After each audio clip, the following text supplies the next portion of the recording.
Hi, excuse me looking a little bit unkempt. I was going to go swimming with my little one this morning and it hasn't happened.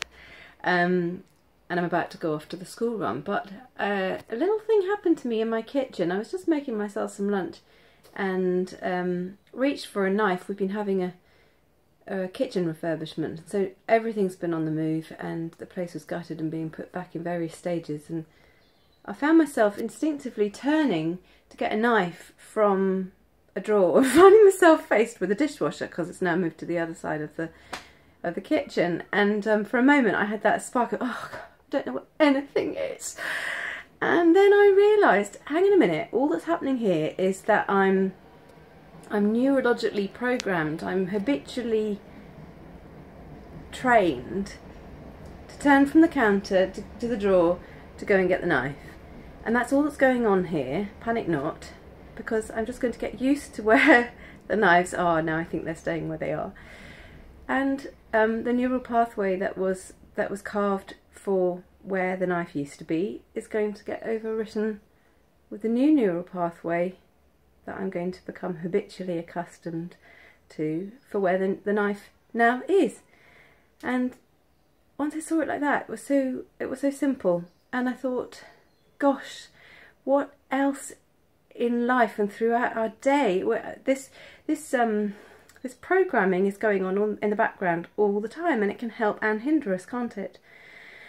It's really helpful that the unconscious mind can take over the really mundane tasks of reaching for a knife in the kitchen, or I don't know,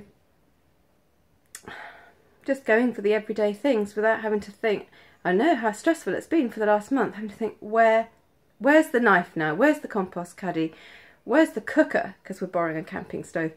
And no wonder I've been tired, because my conscious mind is having to think about all these things, whereas normally those things are on autopilot. I don't have to think where to put the saucepan.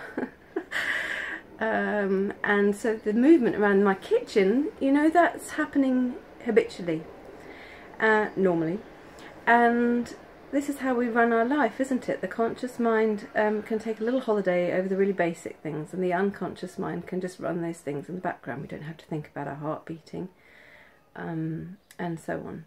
We don't have to think about our digestion. The unconscious part of us just keeps all that ticking over.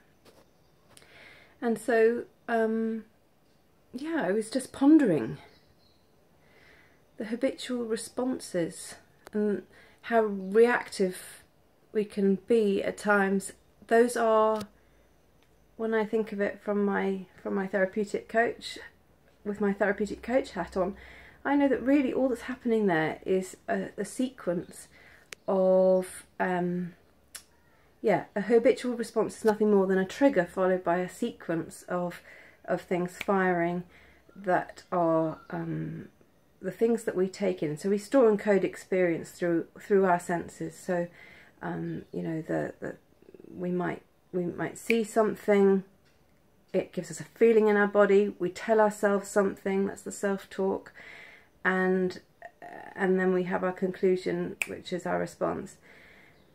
Whatever it is, so we all have completely individual sequencing that goes on for every single unconscious or habitual reaction.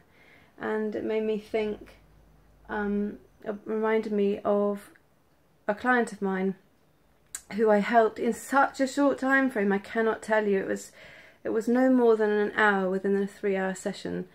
I helped her overcome a really debilitating generational habit of binge drinking that was wrecking her life and her health. And all we did was scramble that sequencing and reprogram a more helpful response.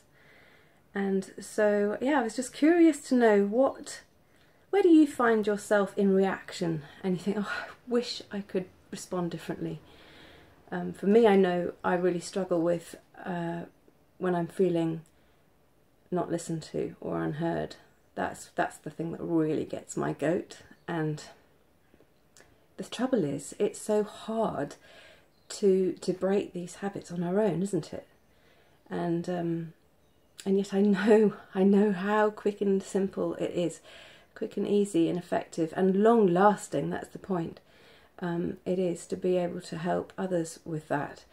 So yes, I'm curious, what reaction or response or habit would you like to change, and why?